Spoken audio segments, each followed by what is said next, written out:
ایک علاقے میں ایک حکیم صاحب رہتے تھے اور اس حکیم صاحب کا انداز یہ ہوتا تھا کہ جیسے ہی وہ اپنے دواخانہ جانے لگتے تو اپنی بیوی سے کہتے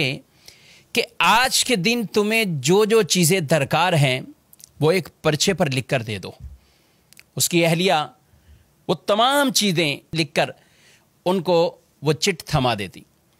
وہ جاتے اور اپنے دواخانہ پر پہنچ کر جب وہ پرچہ سامنے رکھتے تو پھر ان کے سامنے ان کی قیمتوں کو لکھ دیتے اور ٹوٹل کرنے کے بعد وہ یہ کہتے، یا اللہ میں ان اخراجات کی وجہ سے آج اس جگہ موجود ہوں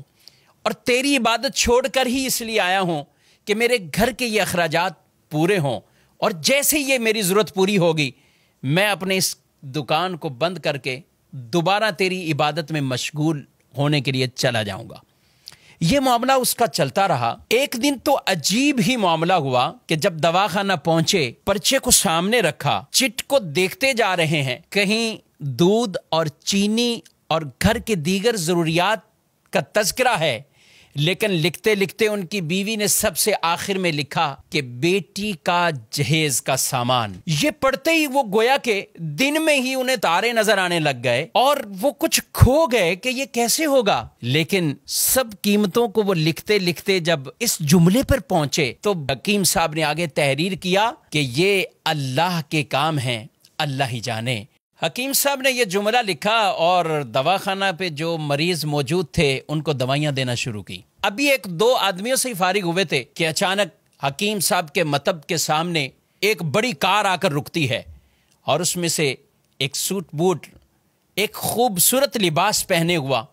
آدمی کار سے باہر نکلتا ہے اور وہ حکیم صاحب کے دواخانہ میں داخل ہو جاتا ہے۔ حکیم صاحب جیسے ہی اپنے مریضوں سے فارغ ہوئے تو اس کو کہنے لگے کہ بھائی اگر آپ کو دوا چاہیے تو میرے قریب آ جائیں، میں آپ کی نبض چیک کرتا ہوں، آپ کو دیکھ لیتا ہوں، اور اگر کسی اور مریض کے لیے چاہیے تو مجھے اس کے حالات بتائیں، کیفیت بتائیں۔ وہ آدمی کہنے لگا، حکیم صاحب شاید آپ نے مجھے پہچانا نہیں ہے، اور آپ کیسے پہچان سکتے ہیں؟ 15-16 سال کا عرصہ گزر گیا ہے۔ حکیم صاحب کچھ حیران سے ہوئے کہ آخر کون سے یہ راز سے پردہ اٹھانے والے ہیں۔ وہ آدمی کہنے لگا، آج سے 16 سال قبل آپ کی اسی دکان کے سامنے سے میرا گزر ہو رہا تھا اور یہی دکان کے قریب ہی ہماری گاڑی کا ٹائر پنچر ہوا اور میں باہر دھوپ میں کھڑا تھا، آپ نے دیکھا تو آپ نے کہا کہ اندر آئیے، اسٹول پر بیٹھ جائیں۔ میں اندر آیا، میں نے آپ کو دیکھا، لوگوں کو دوائیاں دے کر آپ اب فارغ بیٹھے ہیں، ایک چھوٹی سی بچی آپ کے پاس کھڑی اور آپ سے کہہ رہی تھی بابا چلیے نا، بھوک لگی ہوئی ہے، چلیے گھر کو چلتے ہیں۔ آپ اسے کچھ ٹہلنے کا کہہ رہے تھے۔ میں نے سوچا میں ایسے ہی آپ کی دکان میں بیٹھا ہوں، چلو کوئی دوائی آپ سے کہہ دوں اور اسی بہانے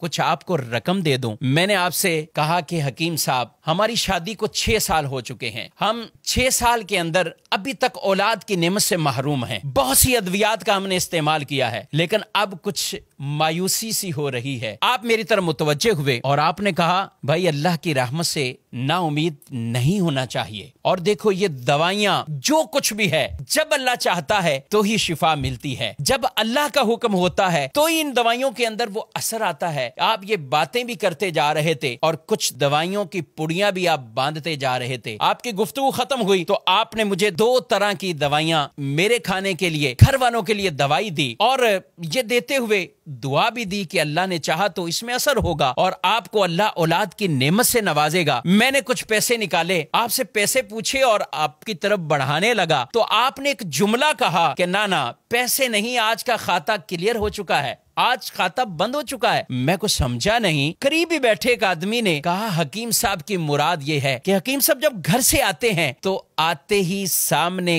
گھر کی ضروریات کی چٹ کو رکھتے ہیں، جتنے پیسوں کی ضرورت ہو تو پھر وہ کمانے کی صورت میں اپنی دکان کو بند کرتے ہیں اور گھر کو روانہ ہو جاتے ہیں۔ بڑے نیک سیرت حکیم ہیں اور اللہ کی عبادت میں مشغول ہو جاتے ہیں۔ میں کچھ حیران سا رہ گیا اور دل ہی دل میں شرمندہ ہو رہا تھا کہ میں کیسا انسان ہوں کہ سوچ رہا تھا کہ شاید یہ میرا بیٹھنا ان پر بوجھ لگ رہا ہے اور یہ کتنے عظیم اور نیک انسان ہیں۔ وہ شخص حکیم صاحب کی باتیں سن کر دل ہی دل میں کہہ رہا ہے کہ میرے شک شبے یقین میں بدل چکے ہیں اور اس دوائی میں ضرور ہمارے لیے کوئی اثر ہوگا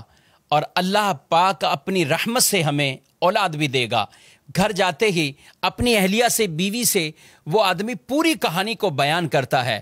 اس کی بیوی نے اسے کہا کہ ضرور وہ اللہ کا کوئی نیک بندہ ہے، وہ نیک انسان ہے، اس کی دی ہوئی اس دوائی کے اندر ضرور ہمارے لیے اثر ہوگا، کیوں نہ ہو یقینی کیفیت کے ساتھ ہم اسے استعمال کریں۔ کہاں ہم استعمال کرتے رہے۔ الحمدللہ اس وقت میں 3 بچوں کا والد ہوں اور یہ ہمارے لیے انتہائی خوشی کے لمحات ہیں۔ ہم آپ کو بہت دعاؤں میں یاد رکھتے ہیں اور جب بھی پاکستان آتا ہوں کوشش ہوتی کہ آپ سے ملاقات ہو جائے۔ آپ کے دواخانہ پہ جب بھی آیا ہوں پتہ یہی چلا ہے کہ آپ گھر کو جا چکے ہیں، اور کل ہی کسی نے بتایا حکیم صاحب کو ملنا ہے تو صبح 9 بجے آ جائیے۔ حکیم صاحب آج میں اسی وجہ سے 9 بجے ہی آ گیا ہوں، اور معاملہ یہ ہے کہ میں اور میری پوری فیملی ہم سارے انگلینڈ میں شفٹ ہو چکے ہیں۔ میری ایک بہن اور ان کی ایک بیٹی جو کہ یہیں پاکستان میں رہتے ہیں، اور میں اپنی بھانجی کی شادی کے سلسلے میں پاکستان آیا ہوا تھا، اور اسی بھانجی کے تمام تر شادی کے اخراجات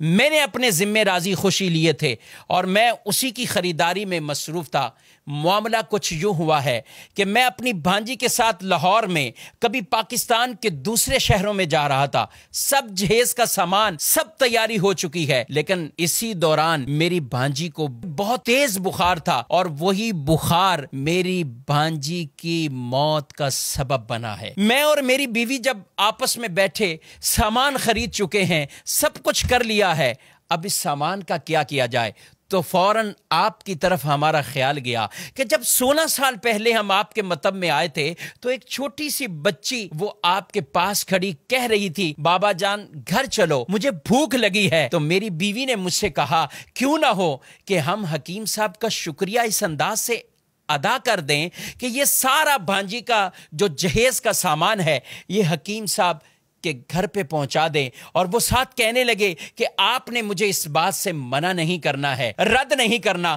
ہم بڑی امیدوں سے آپ کے پاس آئے ہیں، یہ سامان آپ کی بیٹی کے لیے ہم بطور گفٹ لے کر آئے ہیں۔ بس وہ کیا باتیں بتا رہے تھے کہ حکیم صاحب کی آنکھوں سے آنسو جاری ہو گئے، وہ روتے ہوئے، اور انہوں نے وہ چٹ نکالی اور وہ چٹ اور وہ پرچہ اس آدمی کے سامنے رکھا اور کہا بھائی محمد علی یہ دیکھو آج کے ہی دن میری بیوی نے گھر کے سودا سلف اور سامان کے ساتھ آخر میں بیٹی کے جہیز کا سامان بھی لکھا، اور میں نے دیکھو آگے کیا لکھا ہے، یہ اللہ کا کام ہے، اللہ جانے، اللہ بہتر سبب بنانے والا ہے۔ میں نے آگے یہ جملہ لکھ کر یہ معاملہ یہی کلوز کر دیا تھا، مگر میرے رب کی رحمت اور شان کریمی آپ دیکھیے کہ میں یہاں سے اٹھا نہیں ہوں، میرے رب نے اس چیز کا اہتمام کر دیا ہے۔ حکیم صاحب کہنے لگے محمد علی صاحب آپ کی بھانجی کا صدمہ وہ ضرور ہے، مگر میں تو رب کی شان اور رب کی قدرت پر حیران ہوں کہ آج میں گھر واپس خالی ہاتھ نہیں پلٹا۔ یہی کہتے ہیں کہ جس کا اللہ پر بھروسہ وہ مضبوط ہو جائے، توکل اور اعتماد مضبوط ہو جائے، پھر اللہ ان کے لیے اسباب پیدا فرماتا ہے۔ ہمیں بھی چاہیے حلال کمائیں، حلال کے لیے تگودو کرتے رہیں۔ رسول مکرم صلی اللہ علیہ وآلہ وسلم فرماتے ہیں کچھ گناہ ایسے ہیں کہ جنہیں نہ نماز ختم کرتی ہے نہ روزہ ختم کرتا ہے، ہاں روزی کی تمنا میں، روزی کی تلاش میں غم زدہ ہونا، یہ غم ان گناہوں کو ختم کر دیتا ہے۔ اور جب آدمی اللہ سے ڈرتے ہوئے رزق کی تلاش میں جاتا گئے، اللہ خود قرآن پاک میں ارشاد فرماتا ہے وَمَن يَتَّقِ اللَّهَ يَجْعَل لَّهُ مَخْرَجًا وَيَرْزُقْهُ مِنْ حَيْثُ لَا يَحْتَسِبُ، اور جو اللہ سے ڈرے اللہ اس کے لیے راستے پیدا فرماتا ہے اور اسے وہاں سے رزق دیتا ہے جہاں سے اسے گمان بھی نہیں ہوتا۔ اللہ رب العالمین ہم سب کو ایسا توکل، ایسا بھروسہ اختیار کرنے کی توفیق عطا فرمائے۔